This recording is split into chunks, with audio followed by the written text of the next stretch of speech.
It's mock draft season, and I got a great one for you today as I'm joined by a very special guest. Unfortunately, the video file got corrupted, but I got the audio, made things work nonetheless. Enjoy.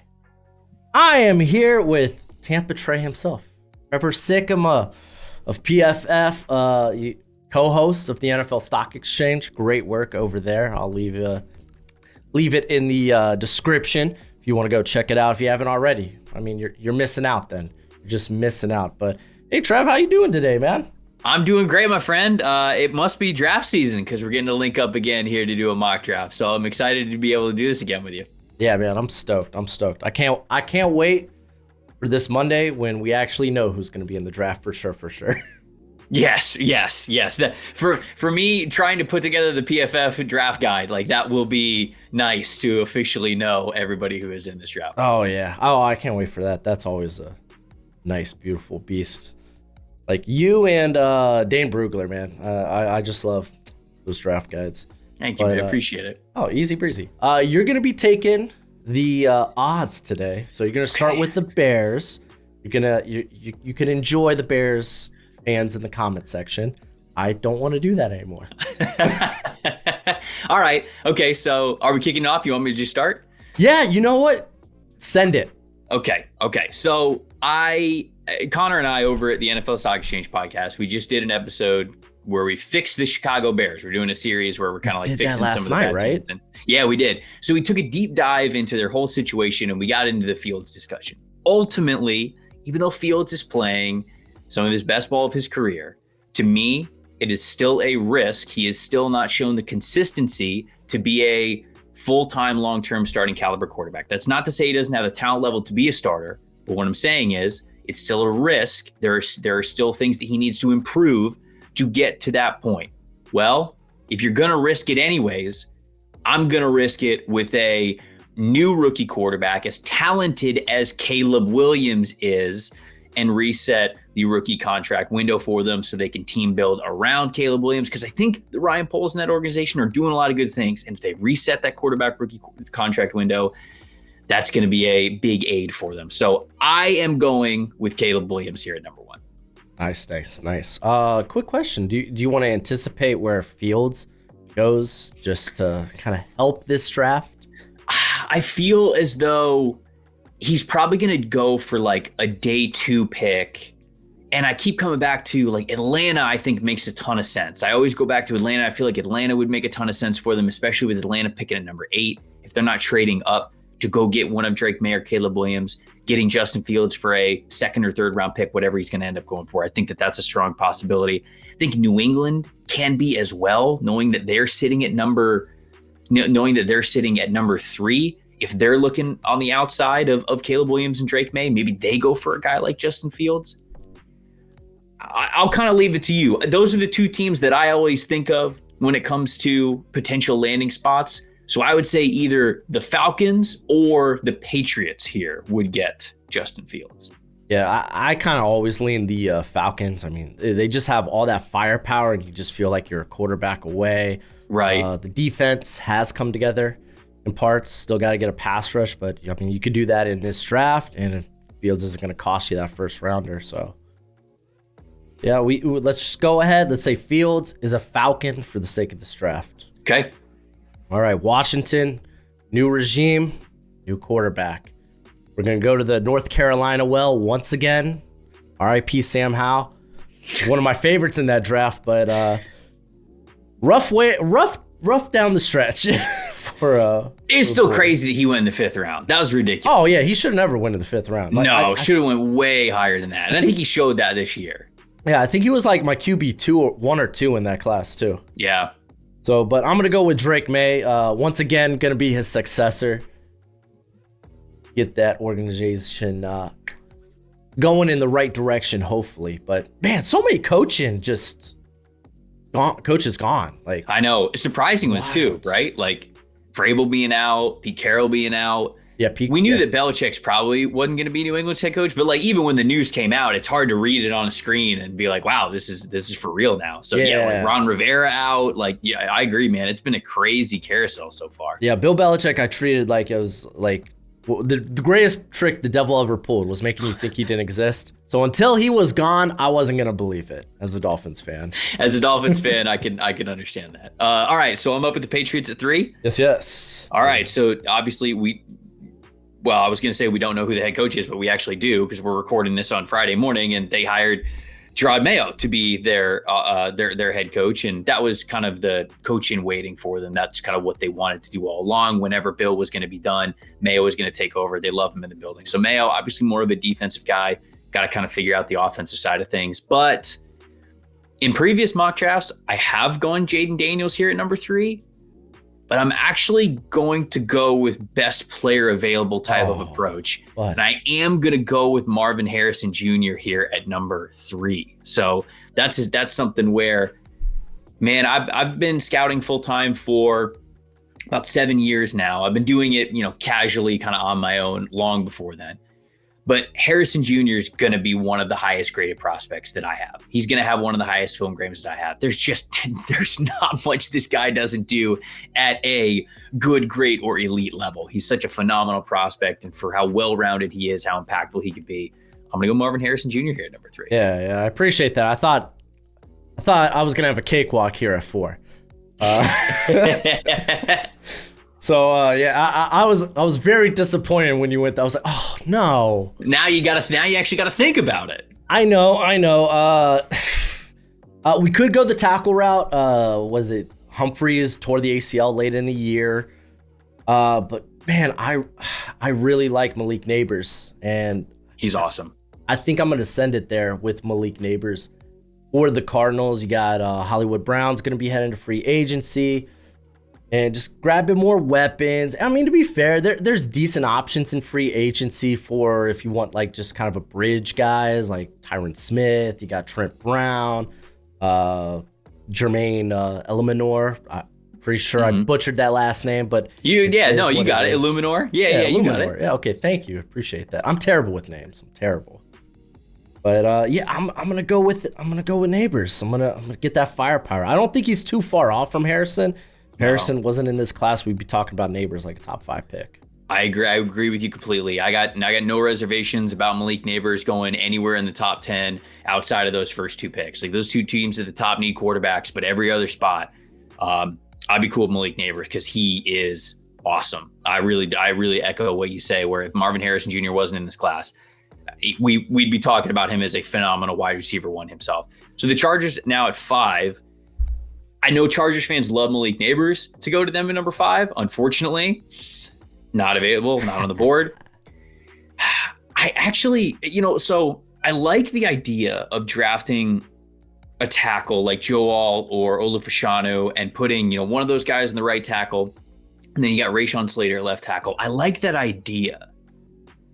But the scarcity of tight ends that are as good as Brock Bowers, I think might actually be more. I'm a Florida Gator grad, so I watch a lot of SEC football. I've watched Brock Bowers for the last 3 years. I mean, the dude has just been unstoppable. He's a fantastic blocker, pound for pound, certainly. You could play him in line, you play him in the slot, got great yards after catch ability. Gerald Everett's a free agent. They need receiver help, and Brock can obviously be a receiver in his own right there. So I'm actually going to go Brock Bowers here at number 5 for the Chargers. Before Trev and I dive deeper into the draft, what's crack-a-lackin'? It's your boy Broshmo, just in case you did not know. So go ahead, become bro and subscribe. Leave this video a thumbs up if you enjoy the content as always. Let me know what you think in the comment section below, where we have that nice, beautiful football discourse. Enjoy. Ooh. Oh, man. Well, that actually makes the Giants pretty difficult here. Kind of, sort of. Because the organization and the coaching staff, they have both kind of echoed, hey, we believe in Evan Neal. Hey, yeah, we're right. okay with Daniel Jones. With Daniel Jones, right. So it's like, okay, well, which is not going to be the case here. And like me personally, I feel like Daniel Jones is done after this year. But I don't know if I do want to go quarterback here. Maybe the organization isn't. If Neighbors was here, that would have really helped that good decision. Yeah. But like, honestly, like, I feel like the best answer is you don't have to say They gave up on Evan Neal if you just kick him to guard. I know that they said they didn't want to do that, but I mean, you're sitting here looking at tackle 1 and tackle 2 right dead in your face. So I feel like you gotta send it. So I'm gonna go with Joe Alt. I love Alt, man. I think that he is the top offensive tackle in this class. I think Olu is a phenomenally smooth mover. He makes pass protection look so easy sometimes, but the NFL is a grown man's game, if you will, right? You got to be strong to play at the NFL level. And there are times when I watch Olu and I kind of worry about the strength level a little bit. Not that he can't get better. I mean, he's like 20 years old. So like that could all be in the cards for him, and even not too far down the road. So I understand going Alt here at number 6. In theory, I know they're saying they don't want to give up on Evan Neal, whatever, but you got Andrew Thomas at left tackle, Joe Alt at right tackle, and Evan Neal's playing one of your guard spots. I mean, that is an offensive line of ass kickers right there. So I love that scenario, even if the Giants maybe don't love it as much. Titans has to be offensive tackle for me. I don't really care, who their next head coach is going to be. The offensive line's got to be so much better. They invested in a pick on the offensive line last year in Peter Skoronski, but they played him immediately at left guard. I am drafting Olu Fashanu here at number 7 to play left tackle. And I think that would set up a really strong left side of the offensive line for them this year that was just simply not good enough. I think Will Levis showed some promise, but you got to get him a line that was a lot better than it was this year. So we're going back-to-back O-line picks, and we're going Olu Fashanu here at number 7. Absolutely. All right, Atlanta Falcons, we've already established Justin Fields. He's in the building. And something I did recently, I like the idea of let's keep adding the offensive playmakers. Ooh. You got your Drake London. Get that speed, that size with Rome Odunze. Get that freak.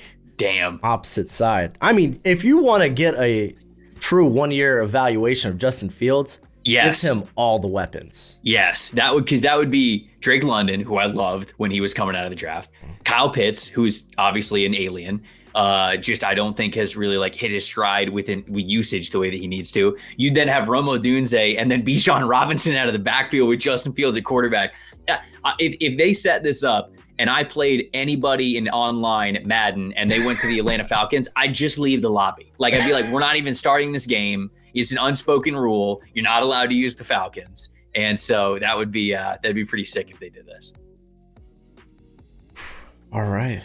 Chicago Bears for you, bud. All right. So I took Caleb Williams at number 1 for Chicago. You're moving on from Justin Fields, obviously. Would have loved Rome Odunze here. Really would have, I got to say. But with none of the big 3 wide receivers on the board, I think I'm going to go to the defensive side of the football. What a return on investment they've been able to get from the Montez Sweat trade. And honestly, I was kind of laughing at that trade when it happened, because Montez Sweat was Montez Sweat was somebody who was okay, he's produced a little bit, but when you look at more of the individual metrics, like the pass rush win percentage, it was always pretty dang low. And so it's man, he's not really an individual difference maker for you to spend an early 2nd round pick on. And when he got to Chicago, boom, he was. The pass rush win percentage shot up. He led the team in sacks. He just, the total pressure is everything, man. So he got a lot better. Love that. But let's get another defensive end in there. I'm going to take my edge one. I'm going to take Dallas Turner from Alabama. I think that gives them 2 really nice athletes. One that you have on a rookie contract, one that you are paying a lot of money to, but that's okay. Edge rusher is one of those positions that you do have to spend a little bit of money on. So I'm going to go Dallas Turner here at 9. Right. All right. New York Jets. All right. So this feels like it has to be offensive line, right? Yeah. You got to protect. Yeah, it does. You got to protect Aaron Rodgers. Yeah. The question is which one? For me, I mean, I feel like there's 3 that are really solid here. I thought Amarius Mims was going to going into the season, I thought he was going to kind of cement a top 10 status. Then he had the ankle injury. But the dude's got the tools. Telling you Fuaga. Some people view him as a guard. I think he'll be fine at tackle. I think, especially in this system, I think he would just be a kind of a road grinder. But I think J.C. Latham might be the safer option right now. I mean, since that Texas game, that was probably his worst game of the season. All in all, wasn't too bad. He's just been a monster from there on out. He's got the size, he's got the strength. O-line coaches are gonna love just the cosmetics when it comes to JC Latham. So I'm gonna roll with him here as OT3, but for me, it's kind of a coin toss who it can be. I like that one. I think that you're debating between all the right guys and going with Latham at 10, a dude who moves as well as he does at 6'6", 360. 360 too. Yeah, can't complain about that. Yeah, he was 330 and then he decided to gain another 30 pounds and somehow like stayed just as athletic, which is wild. Vikings at 11. They need a quarterback desperately. Jaden Daniels is still on the board.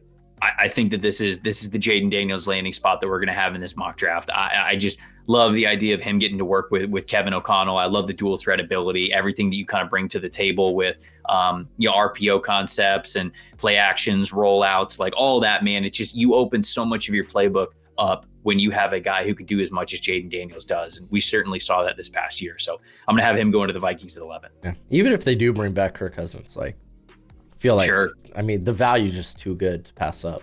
That one, yeah, definitely. Yeah, so the Broncos need a plan B, right? With Russ, who might come back, I guess. I don't know. Like, that's such a wonky situation. You're in the playoff race, and you're like, okay, we're probably going to move on from you, so we're going to bench you so you don't get hurt. But hey, you might come back. Then why do that if you're in the playoff race? Like, it befuddled me. No, he's not coming back. He can't, right? No. There's just no way. That was like a PR, hey, we don't want to be too mean about this one while he's still on our books kind of a statement. Exactly. So I'm gonna go with who I think is the highest floor quarterback in this class in Bo Nix. Okay. I think he's got an NFL arm. I think he'd be a great fit for Sean Payton's system, a guy that won't put the ball in harm's way. He's not Auburn Bo Nix anymore. Amen. He's firmly Oregon Bo Nix. I hated Bo Nix. I remember like a year and a half ago, I had Ian Cummins come on to my channel, and he was talking about like, man, Bo Nix is probably a guy to watch out for. He's been playing really good, and this was like the first half of his first year at Oregon, and I was like, like, psh, Bo Nix, I can't believe you came on here saying that, and here I am today, like being a Bo Nix truther. It's true, man. It's true, man. I'm in the same boat. I thought Bo Nix was somebody who just straight up couldn't play under pressure, couldn't play when it was out of structure at all whatsoever. And the improvements that he's made over the last 2 years at Oregon, along with like what you mentioned, those NFL tools, I think he's a first round caliber quarterback. I agree with you. Listen, I know you love the NFL draft as much as I do, and you're going to want a nice hefty watch list of players during this college football season. Well, go ahead, check out my draft guide. You can purchase it for only $30 by Venmoing or PayPaling me. Links in the description. It's a one-time payment, and you get it for this whole draft cycle and forever and always. Technically, it's a Google spreadsheet, so send me your email when you send the payment. I'll get you hooked up. You will see my current prospect rankings and big board, my full evals, and guess what? It updates throughout the whole draft cycle. So it's a great purchase, and it's a great way to support the channel. Raiders now up at 13. I'm going to have back-to-back-to-back quarterbacks go here because the Raiders... I thought you were the Aiden O'Connell guy. So I like Aiden O'Connell, but like I don't know if they are, you know? Yeah. So like I think if they have the opportunity to take Michael Penix, I think that they would. Now, what am I talking myself out of it now? No. I shouldn't have said anything. I'm sorry. No, but I like Aiden O'Connell. I really do. He's very clearly come in and played good football. You know, going 5-4 with Antonio Pierce as the head coach, and depending if they get an offensive-minded head coach in there, you add a little bit more to that offensive side of things. I think he could be good, but I'm gonna go Penix. I'm still gonna go Penix, man. The highs of what we saw from Michael Penix this year were just so good, so good. I understand. I know that national championship game was not good. He laid an egg in that game and it sucked. Now his offensive line didn't help him out, but he definitely missed some throws. But you cannot ignore the first couple two games that he played, especially the one against Texas where the man was unconscious. He couldn't miss. And it felt like that was him for a lot of the year. So I know he's a little bit older of a prospect. He's got that injury history, but still quarterbacks have been picked in the first round for less than what Michael Penix has been able to showcase to us this year. So I'm gonna go with him at 13. Yeah, I don't mind that one bit. I mean, to be fair, Michigan's defense did that to everybody this year, so. It is true. It is very true. All right, New Orleans Saints. They're always one of the toughest teams to kind of project for. I feel like they could really go anywhere, even if it's like maybe best value on the board. I kind of narrow this down to like tackle because Trevor Penning's kind of been a we whiffed. Bad is the word. Yeah, bad is definitely a word. And then Ryan Ramczyk. You don't know what his future right now currently looks like with the knee issue. So I think tackle just because the value is there. I think rather than going for the toolsy guy, I'm gonna go with Telenisa Fuaga, a guy that even if it doesn't work at tackle, they have openings at guard. I know they re-signed Cesar Ruiz, but that left guard spot's still kind of wide open too. So I'm gonna go with them here. I love that. I love that selection. I think it gives them a lot of versatility. And normally when I'm doing mock drafts, I don't let Telenisa Fuaga even like get this far because I like him a lot. But that's not to say he can't. Like I know a lot of people in NFL circles like him as more of an interior player. So that means that there's probably a chance that he's more of like a mid first round pick. So the fact that we got him in this scenario to go to the Saints, I think that was good. Colts at 15. I think this has got to be a corner for me, especially just because we've got some really good ones on the board. Haven't picked a corner yet. Yeah. I think Cooper DeJean is going to be the highest graded corner that I have in this class. The run defense ceiling, his tackling, 6'1", 207 pounds. He can play safety for you. He can play outside corner. He can play slot corner. He's got the feet. He's got the incredible natural athleticism. And the Colts need that kind of a player in their secondary. So I'll go Cooper DeJean as the first corner off the board here to Indianapolis. Yeah, I think that's a good fit too. Yeah. All right. Seattle Seahawks, another team. It's like, especially now that like Pete Carroll, like they're retaining though the remainder of the coach, like the rest of the coaching staff, right? Maybe. I mean, Shane Waldron's interviewing elsewhere. I think all the coaches kind of have the ability to now interview elsewhere, but we'll see. Pete's still there in the building, so I wonder if that helps retain some of the coaches that they have. So I'm not sure. Yeah, man. Yeah, this is a wild team to project for. I mean, I feel like we haven't taken a ton of edges yet. There's a sheer amount of edge play here. Because I mean, really, they have Boye Mafe, and that's about it. Like, right. Because I think Darrell Taylor's a free agent. They don't really know what they have in Garrett Hall. I don't think he played very much this year. So Nwosu got hurt.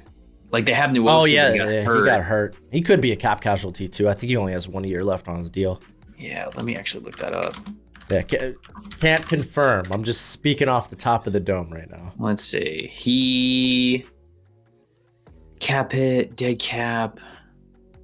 No, he can't be.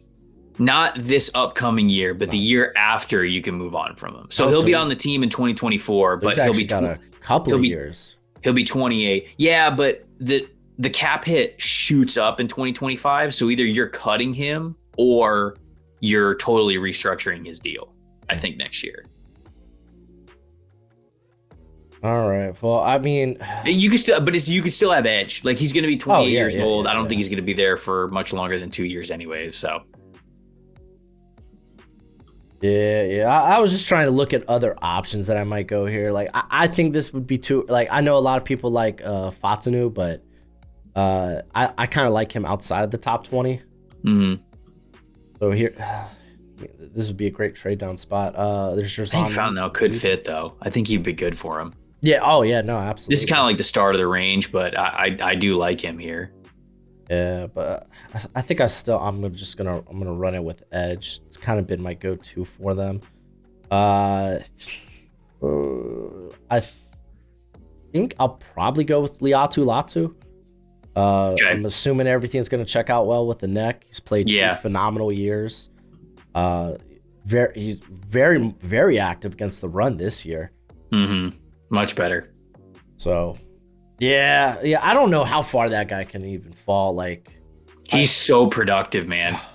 I don't think he's going to test crazy well. And I think I've had people tell me his arm length maybe isn't as good as you would assume for a guy who's like 6'5", but dude, the film, I mean, he's just getting into the backfield every single snap. So I can't just like nitpick too hard on this for how good he's been over the last 2 years. Yeah. I mean, the draft isn't free agency round 2, you know, just want to take the best players on the board, and he would be one of the best players on the board. All right, there we go. Jacksonville at 17. Jacksonville's a weird one. I don't think there's any way they can lose Josh Allen in free agency. They, at the very least, they have to franchise tag him. Yeah. And they just drafted Trayvon Walker #1, so it's not like you can really like give up on that. Yeah. They could use another corner. We got Nate Wiggins here. I think I might like that because it's either that or interior offensive line. They do need interior O-line though. They do desperately. We gotta protect the Trevor Lawrence investment. Let's go Troy Fautanu here. Okay. I'll go Troy Fautanu here. Played left tackle for Washington over the last 2 years, but he's probably going to kick inside to either center or guard, which could help the Jags with either position. So I think that he could be a starter pretty early on for him. He was one of the few Washington offensive linemen that did not get absolutely whooped against that Michigan defensive line. And I think he's going to be somewhere of like a mid-late first-round pick because of it. Yeah, I think that that game made, what was the right tackle, Rosengarten? Like, you're going back to school next year. Yeah, that was tough. That was a tough scene for Washington's offensive line. All right, Bengals. I feel like this one's pretty easy. Marius Mims. Bam, just plug play, right tackle. Might not be great early on, but the dude's got the tools to be freaking wonderful. Good movement skills. Stupid strong. He's like 6'7", 340. It's just a very sexy build. It's true. I mean, he's a crazy. He like you said, he's got a crazy build, man. I mean, the way that he moves. I don't think he's as explosive as Broderick Jones was the year before. But still a young prospect, super talented prospects. Vines for arms. You'll never doubt about the arm length. So okay, Marius Mims there. Green Bay at 19. Oh man, Jerzon Newton's normally not here for them. He's going to be interesting because I feel like I like the Texas interior guy, Byron Murphy, just as much. I mean, they're both wonderful. They're both, I think, easily 1 and 2 in the interior in this class. I say easily, but then I mean, technically undersized as well. So right. Conversation for Sweat up in there. I got to go back and watch Leonard Taylor stuff. Or did he go back to school? No, he didn't go back to school. He got out of that he shipwreck. Right? Yeah. Okay. All right. Yeah. So he's a great athlete, like moves like a linebacker. I know he's just not as consistent, you know. He's they had him play a lot of A gap too. I'm gonna go with Nate Wiggins. I think corner is probably the right choice actually for Green Bay here at 19. Wiggins still on the board. He gets Nate Wiggins and Jair Alexander in the same secondary is just some serious attitude in the best way. So yeah, we'll go Wiggins at 19.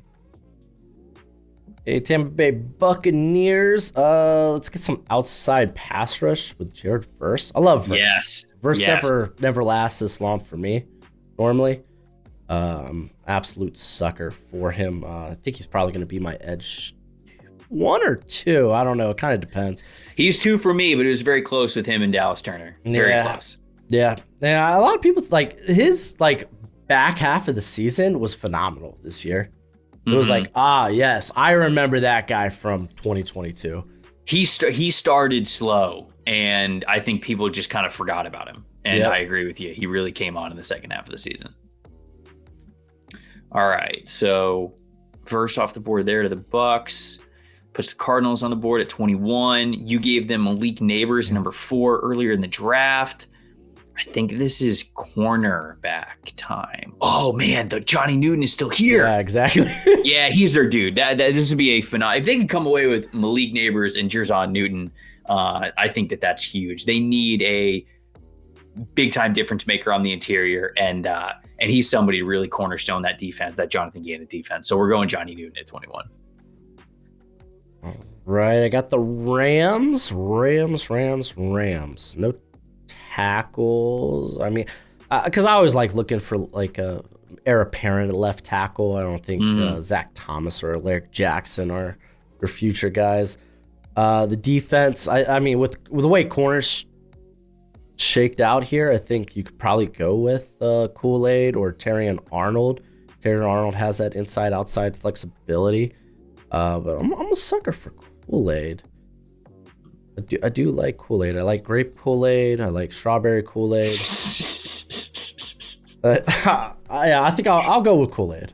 Okay, he's a great pick for him. Just somebody who's got so much experience in press coverage. Yeah. He plays such a calm style for a corner, and you just never really see that stuff. So I'm gonna stick with the cornerback train. Oh, choo.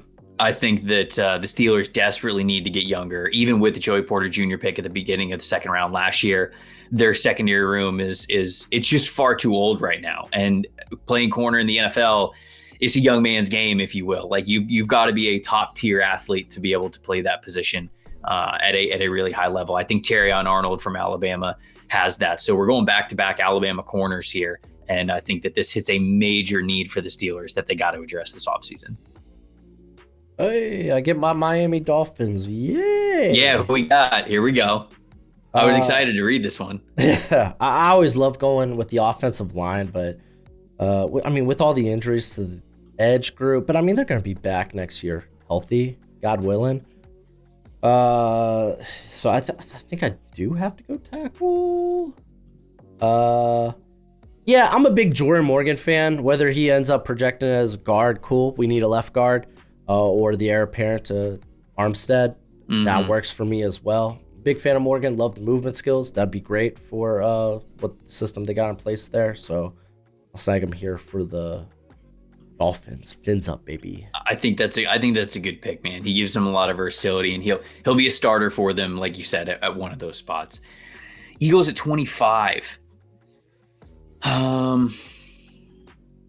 DB. They need DB, but I feel like they're also desperately needing younger pass rushers at this point. Like, yeah, they got Sweat. They got Nolan Smith. No, okay, so you got Smith. I guess I keep forgetting about that. Like, I'm thinking about like Brandon Graham, and it's just like Fletcher Cox on that defense as well. Like, I feel like there's those older guys. Obviously, Hassan Reddick's a little bit older. He's not super old, but what's he, like 29, 30 at this point? So I think about edge. They do need corner badly. I mean, that whole defense as a whole was like, in the second half of the year, was just awful. The pass rush was not what it was at the beginning of the year. So like, I feel like this is kind of wide open for really what they want defensively.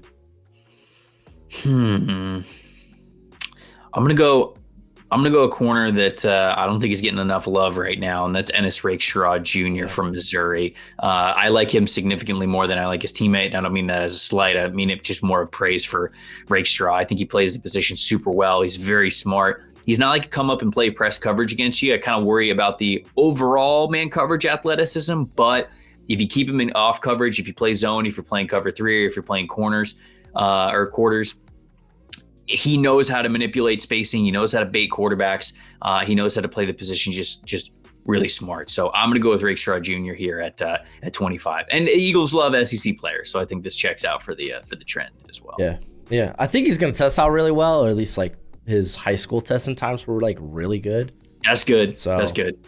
Yeah, I mean, if anything, that ought to like ease some of those concerns. Even though they might be warranted. This is receiver. This is 100% receiver. Like Kadarius Toney, MVS, no thank you. It's got to be receiver. Yeah, I need someone who can catch the ball. Brian Thomas, he's that guy.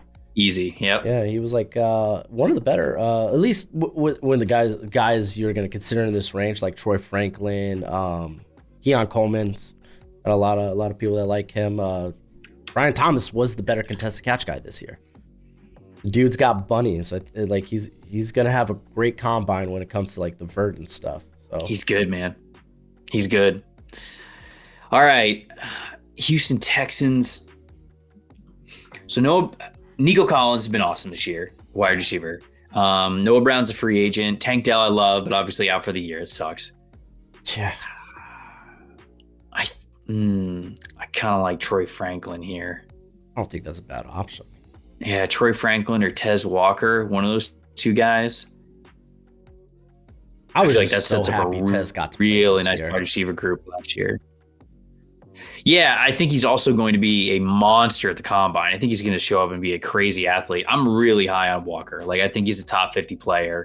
I think I have him in the top 30 or the top 40 at the very least, but I think he's super talented. You go back and watch that Kent State tape from 2022. He plays Washington, he plays Oklahoma, and he plays Georgia, and he looked like the best athlete on the field against those three teams, which is really saying something. Yeah. I liked his teammate too, Dante Cephas, who just did nothing at Penn State this year. Be fair. Yeah. Allard did nothing at Penn State. You know what? I'm gonna throw a curveball, and I'm talking myself into Tez Walker. So I'm gonna go Tez Walker here at 27. Nice. All right, Detroit Lions. We had a little bit of run on corner, so I guess I could look at the edge. Yeah, no, I am. Braylon Trice is here. I'm totally looking at edge. What am I doing? I can love Braylon He Trice. is a Dan Campbell. Yeah, I know, right? Just puts his body on the line every single snap. Yeah, Trice, he needs to get that club back on the hand. Yeah. His hand's not even broken. They just wrap it up and they just put the club on him. He just likes how it feels. All right, so you're going Trice at 28. Yeah, I'm gonna go Trice. Hills 29. Ooh. It's got to be wide receiver. Because they're moving on from Gabe Davis. There they are. They got Dawson Knox and Dalton Kincaid, and they've got Khalil Shakir, who I like, but they still need that vertical threat presence. I'm going Troy Franklin. Here. If Franklin's on the board, I feel like I got to pick him here for Buffalo, even though Chris Braswell as an edge rusher is very tempting for me. I'm still going to go Franklin. We're going Troy Franklin. He's been one of the best vertical receivers in college football over the last couple of years. He's got some fast feet, gets off the line of scrimmage really well. He's got some of the most forced missed tackles after the catch, which shows that he's just got really good stop-start ability to make guys miss and to create that separation. He's got vertical long speed as well. So he was on the end of a lot of Bo Nix's biggest, longest passes. And I don't think that's just because of Nix. I think that Franklin's really talented. Yeah, and he's added so much size too over the last year and a half. Dallas Cowboys.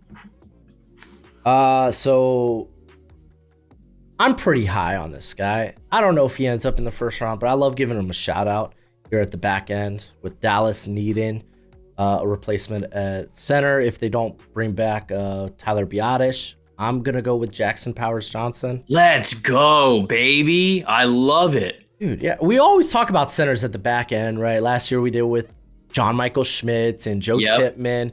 Yeah. And I love this cat. Like, Yep.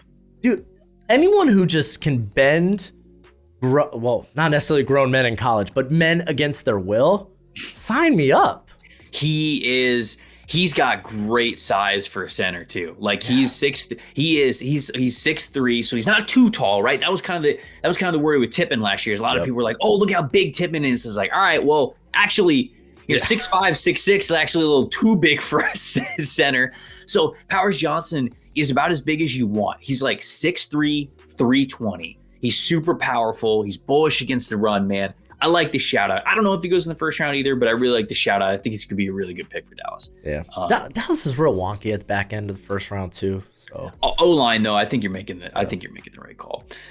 San Francisco at 31. I'm going to stick with the O-line pick. I'm going to go with the guy who I've been pretty high on since the summer. Guy who's got a lot of versatility. Graham Barton from Duke, played left tackle for them over the last couple of years, but he, like Troy Fontenot, is probably a interior offensive lineman at the next level. I think he could play guard. I think he could play center. He's going to the Senior Bowl, and I've been told that they're going to work him out at both center and guard, so we're going to get to see that firsthand, which can be great because Senior Bowl lineup is stacked this year. So I like him and the versatility that he brings for the Niners offensive line. Yeah. Another year where the trenches are just going to be fun as hell. Oh my Senior Bowl. goodness. Yes. It's going to be awesome. So many of the big names in the trenches are at the Senior Bowl this year. All right, well, I'm going to wrap this off with the Baltimore Ravens. There's a plethora of ways I can go. We could talk about, take a shot on maybe a Chop Robinson, who's just twitchy and explosive as hell. Braswell is still there. But I'm going to give the shout out to Byron Murphy. They do have, I don't think they're going to be able to pay Justin Matabuke. Mm-hmm. Like, he's going to be like he's going to cost a nice $1.50. Mm-hmm. Be really he will. expensive. He had a great year, and he's going to cash out for sure. Oh yeah. So we're gonna do that there on the interior to wrap this sucker up. But I mean, honestly, Baltimore could go a variety of different spots. Mm-hmm. That's the luxury of being good, I guess. That is the luxury of being good. You're right. But yeah, that's the mock. Trev, how do you feel about it? It's good, man. This is a good exercise. I'm looking at the results right now, and I'm just kind of going over some of these picks. And like we were talking about during the mock draft, this one ended up being a little bit different. You know, I think it started with the Patriots going Marvin Harrison Jr. at 3, and then the Chargers going Brock Bowers at 5. That kind of changed a lot of the next few picks, and we got a good quarterback run there with the Vikings and the Broncos and the Raiders getting 3 quarterbacks. We got some, like Talise Fuaga I mentioned, went a little bit later. He goes to the Saints at 14. Latu. I actually have not really seen him to the Seahawks much at 16, but I really like it. Jer'Zhan Newton going 21 to the Cardinals. I think it's a perfect fit. Like there are a lot of selections that aren't far off from where I normally pick them, but I just haven't seen this player next to this team. And I think we did a good job like creating a fun little what if here, because I think a lot of teams got better, but it's a lot of picks that I haven't necessarily seen a ton of. So it was good. Yeah, to be that Seattle Latu. That I think that was my first time taking him there. Normally it's Dallas Turner for me, because man, at Chicago, I don't know why I feel like Verse is such an Eberflus guy. I don't know what it is. He's more of like a powerful, like heavy-handed, true 4-3 defensive end. So I could see that as more of an Eberflus preference. Yeah, but thank you for joining me today, man. This was of course, dude. A ton of fun.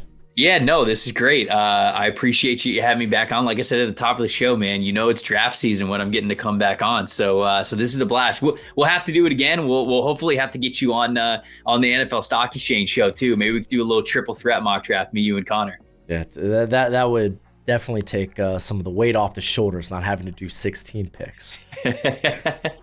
But no, we'd have a good time. It'd be great. But yeah, as always, until next time, you be easy, my friends. Later.